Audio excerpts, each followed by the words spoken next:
Bless the Lord, O my soul, bless it. Hi, thanks for tuning in to Spiritual Warfare series for Christians. Well, for this video, I'm going to share 13 things about one of the most popular Catholic saints of the 20th century. Saint Pio, commonly known as Padre Pio, was a Capuchin Franciscan friar, priest, and mystic. Saint Pio is mostly known for his deep wisdom about prayer and peace, his stigmata being physically attacked by the devil and mastering the spiritual life. Some of his sage advice includes, 1,000 years of enjoying human glory is not worth even an hour spent sweetly communing with Jesus in the blessed sacrament. And well, here are the 13 facts about the life and faith of the holy Capuchin friar. Number 1. Padre Pio was only 5 years old when he expressed a strong desire to serve God. Born May 25, 1887 in Pietrelcina, Italy, as Francesco Forgione, he served as an altar boy at his local parish. At the early age of 5, he consecrated himself to Jesus, and by the age of 10, his family looked to see how he could become a Capuchin friar. Number 2. Padre Pio was only 15 when he entered the Capuchin Friars Minor as a novice.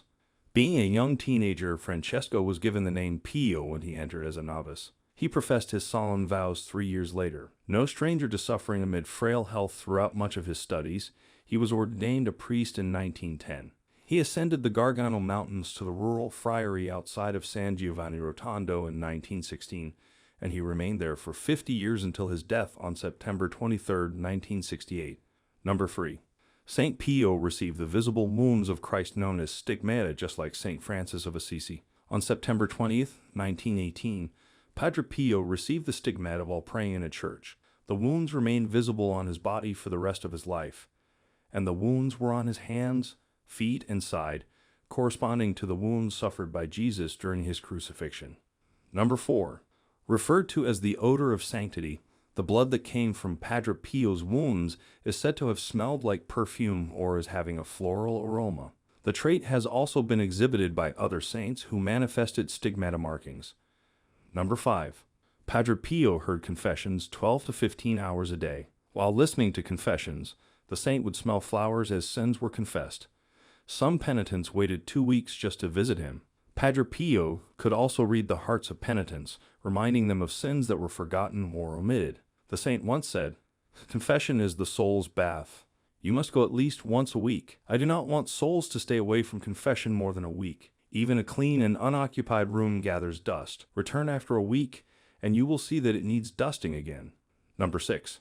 Padre Pio suffered attacks from the devil on a consistent basis. From a young age, Padre Pio was blessed with heavenly visions, but he also experienced spiritual warfare, including attacks of the devil.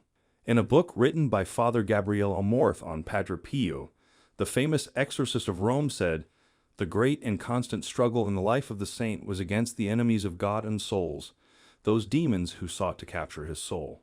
Father Amorth said, "The devil appeared to him under many different forms, as a big black cat, wild and threatening, or as a repulsive animal, in the clear intention to frighten him, under the appearance of naked and provocative young girls who danced obscene dances, obviously to test the chastity of the young priest. However, the worst was when the devil took on the appearance of his spiritual director, or posed as Jesus, the Virgin Mary, or Saint Francis."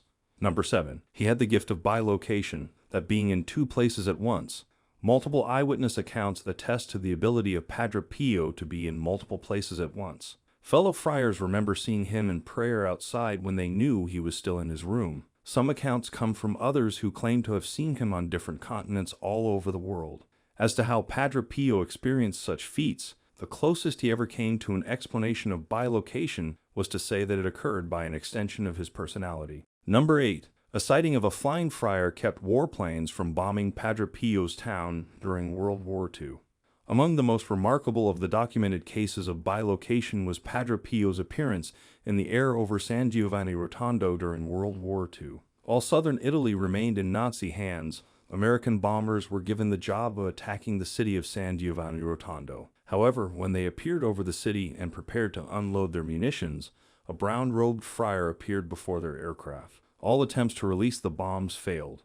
In this way, Padre Pio kept his promise to the citizens that their town would be spared. Later on, when an American air base was established at Foggia a few miles away, One of the pilots of this incident visited the friary and found to his surprise the friar he had seen in the air that day over San Giovanni. Number 9. Before dying at the age of 81, all his wounds healed without scars, just as he had foretold they would 50 years prior. A doctor examining the saint's body who was present when he was dying observed that the wounds of the stigmata were completely healed, without any trace or scar. Padre Pio's body was placed in a coffin in the church of the monastery to allow pilgrims to visit and pray. Number 10. Pilgrims can visit the rooms in which Padre Pio lived. All the cells where Padre Pio lived in Italy have been outfitted with vintage furnishings to make them look exactly like they were in the early 20th century. Each site also boasts a small museum with relics and artifacts from his life. Number 11. Many miracles have been attributed to Padre Pio. Several miracles have been attributed to the saint's intercession, including the story of Gemma di Giorgio, a little girl who visited Padre Pio. Born blind without pupils in either eye, she miraculously regained her sight after visiting him. One truly miraculous factor about her healing was that although she could see, she still lacked pupils. Number 12. He established a hospital. Living a life of suffering, made difficult by physical pain and sickness, Padre Pio was able to build a hospital with the help of generous sponsors. Home for the Relief of the Suffering was inaugurated on May 5, 1956. The hospital sits atop a hill overlooking San Giovanni Rotondo. Starting with only about 250 beds and just enough equipment, the hospital is now known for its state-of-the-art facilities and services. And finally, number 13. Even before his death on September 23, 1968, Padre Pio reportedly spent his last moments in prayer. Saint Padre Pio was canonized on June 16, 2002 by the late Pope John Paul II. He is known among Catholics as Saint Pio of Pietrelcina. More than 500,000 attended his canonization by Pope John Paul the Great.